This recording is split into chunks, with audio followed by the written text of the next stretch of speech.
할렐루야. 오늘도 함께 하나님 말씀 대하게 되어서 너무 감사하고 행복합니다. 주님 말씀 같이 보도록 할게요. 창세기 18장 17절부터 21절입니다. 여호와께서 이르시되 내가 하려는 것을 아브라함에게 숨기겠느냐? 아브라함은 강대한 나라가 되고 천하 만민은 그로 말미암아 복을 받게 될 것이 아니냐?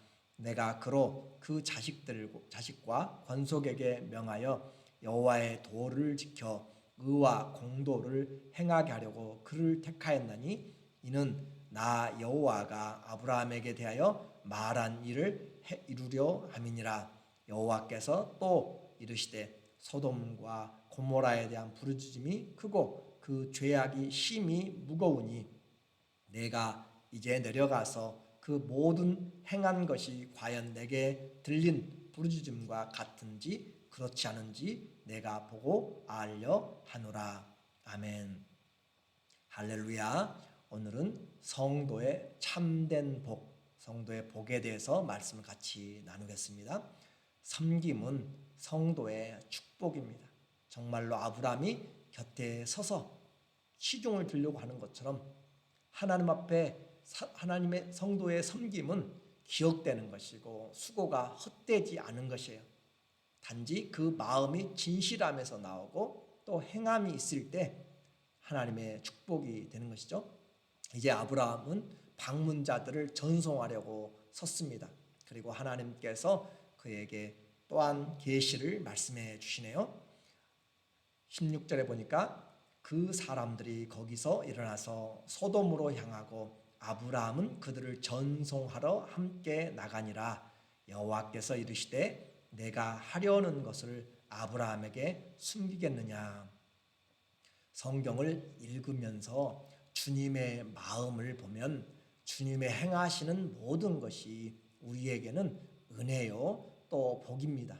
단지 우리가 그것을 알지 못하기 때문에 우리의 삶이 힘들고 어렵게 보이는 것이에요. 하나님께서는 선하시고 우리를 향하신 그 은혜는 영원합니다. 인자하심도 영원하시고요.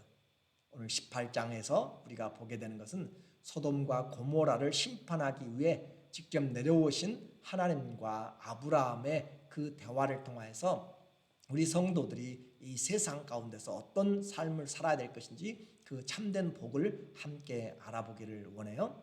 첫째, 성도의 참된 복은 하나님과 교제함으로 하나님의 뜻을 아는 것입니다. 하나님의 뜻을 아는 것이 얼마나 큰 축복인가. 아브라함은 하나님과 지금 점점 교제가 많아지고 있어요. 교제가 많아지면 많아질수록, 데이트를 하면 할수록 상대방의 마음을 아는 것이죠. 아브라함의 인생에 대한 분명한 그 소명을 이제 더 알게 됩니다. 18절에 보니까 아브라함은 강대한 나라가 되고 천하 만민은 그로 말미암아 복을 받게 될 것이 아니냐. 우리가 창세기 12장 2절부터 들어왔죠. 그리고 또 언약을 맺을 때 하나님께서 너로 복되게 하고 창대케 한다고 허리에서 왕들이 나온다고 이름까지 바꿔주셨죠. 또 이야기합니다. 아브라함은 강대한 나라가 되고 천하 만민은 그로 말미암아 복을 받게 될 것이 아니냐. 그런데 교제가 깊어질수록 더 깊은 하나님의 마음을 안다고 그랬죠. 또 추가된 것이 있어요. 19절에 내가 그로 그 자식과 권속에게 명하여 여호와의 도를 지켜 의와 공도를 행하게 하려고 그를 택하였나니 이는 나 여호와가 아브라함에게 대하여 말한 것을 이루려 함이니라. 우리가 전에는 알지 못했지만 교제가 깊어질수록 하나님이 아브라함에게 명령한 것이 있어요. 그것이 무엇이냐면 본을 남겨주는 것도 아니고 후손들에게 복이 뭔가 아브라함이 그 후손들에게 가르치고 명해야 될 것이 자식과 권속에게 명령하여 여호와의 도를 지켜 의와 공도, 공의를 행하게 하려고 그를 택하였나니. 그래서 아브라함에게 하나님께서 계명을 주셨어요. 명령을 주셨어요. 너는 이 말씀을 지켜서 행하도록 가르치라, 명령해라. 그렇게. 그러니까 아브라함은 그 인생에서 하나님 앞에 자식들에게 이 말씀을 가르치고 이 말씀에 공의를 행하게 살도록 하는 것이 아브라함의 책임입니다. 그래서 오늘 우리에게 삶의 목적을 아는 것 얼마나 큰 은혜인지 몰라요. 오늘 이 시대에도 우리는 인생을 잘 살고 있는지 못 살고 있는지 우리는 이 아브라함에게 남기고자 하셨던 여호와의 말씀을 우리가 순종하고 또 의로운 삶으로 우리가 방향 전환하고 있으면 우리는 잘 살고 있는 것입니다. 성도는 인생을 자기 마음대로 사는 것이 아니에요. 하나님의 말씀을 기억하고 순종함으로 거룩과 공의로운 삶으로 우리의 삶이 한 걸음씩 한 걸음씩 가고 또 그것을 자녀들에게 남겨주는 것입니다. 이것이 복된 삶입니다. 세상은 한치 앞을 보지 못하지만 이 땅에서 성도들은 분명하게 하나님 앞에 말씀을 지키며 의로운 삶을 살아가는 것이 인생의 참된 복. 어떻게 알아요? 주님과 교제가 깊으면 깊어질수록, 데이트를 하면 할수록, 영적인 경건의 훈련을 하면 할수록, 성경을 읽으면 읽을수록, 기도하면 할수록 우리에게 하나님이 나를 향한 생각이 점점 바다의 모래알보다도 그렇게 같이 우리에게 보배로운 생각이 우리에게 다가오게 됩니다. 이것이 성도의 복이에요. 둘째는 이웃을 향한 긍휼한 마음이 복입니다. 이제 하나님은 또 다른 계획을 말씀하시네요. 20절에 여호와께서 또 이르시되 소돔과 고모라에 대한 부르짖음이 크고 그 죄악이 심히 무거우니 내가 이제 내려가서 그 모든 행한 것이 과연 내게 들린 부르짖음과 같은지 그렇지 않은지 내가 보고 알려 하노라. 하나님께서 지금 폭력과 악으로 그렇게 권세를 잡고 행하는 그 악한 자들의 그 삶 때문에 핍박받는 자들의 원망이 하늘에 지금 사무쳤다라고 그렇게 이야기해요. 하나님은 감찰하세요. 안 보이는 것 같고요, 듣지 못하신 것 같지만은 하나님이 이 땅의 모든 것들을 다 감찰하고 계십니다. 그래서 악이 심히 무겁고 심판하지 않으면 안 될 지경까지 있어요. 그런데 혹시 이 중에 우리도 이렇게 하나님이 다 보고 있음에도 불구하고 그냥 하나님이 안 계신 것처럼 또 전혀 관심하지 않는 것처럼 내 삶에 변화가 없다고 어제 지은 죄 오늘도 동일하게 하고 또 내 습관적으로 행하는 그런 잘못된 그런 갬블링이나 아니면 알코올릭이나 아니면 여러 악한 행위들을 끊임없이 남을 해롭게 하고 자신을 병들게 만들고 시간을 웨이스트하는 그런 것들로 그렇게 하게 된다면 그것은 합당한 것이 아니에요. 주님이 내려오셨습니다.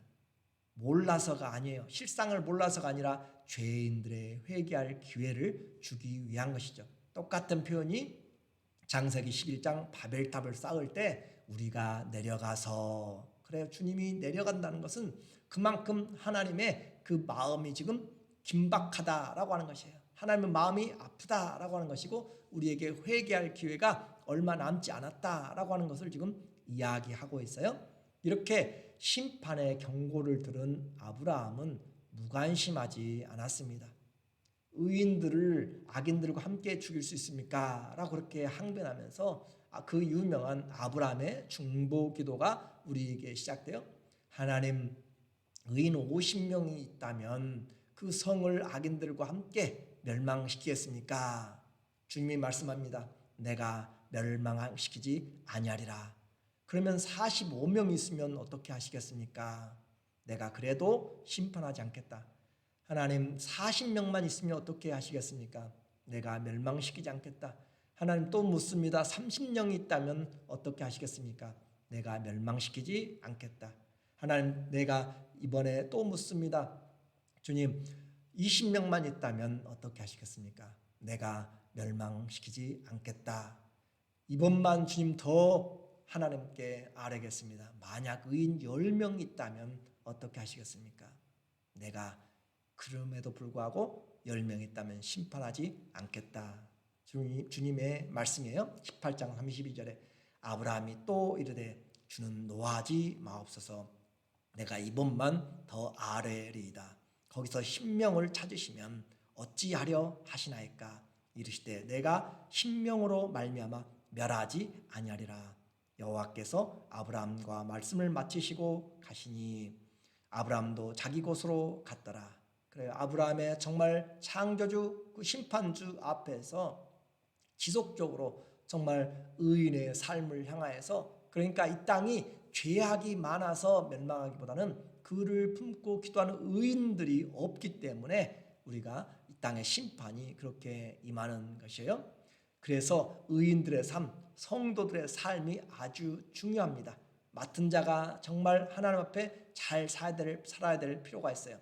죄인의 심판에 고소함이 아니라 긍휼한 마음을 가지는 것.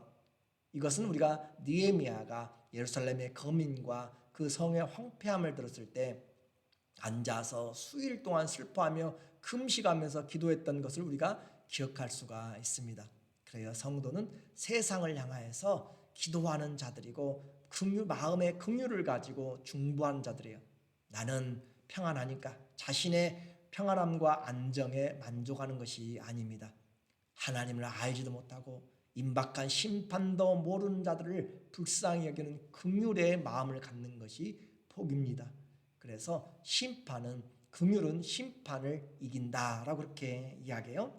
그 롯의 심판의 상황을 베드로전서 2장 7절에 보면 무법한 자들의 음란한 행실로 말미암아 고통당하는 의로운 롯을 건지셨으니, 무법한 자, 음란한 행실로 고통당했어요.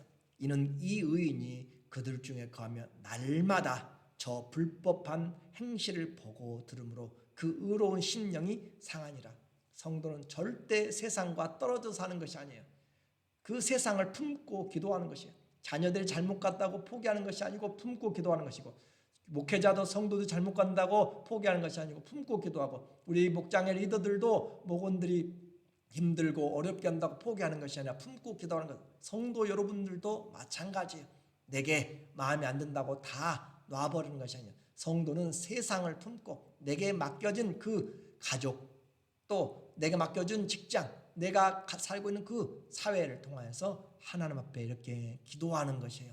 죄악된 세상 가운데 살면서 그 세상 때문에 애통하는 사람, 하나님은 이런 사람들을 통하여서 하나님이 일을 하고 계신 것이에요.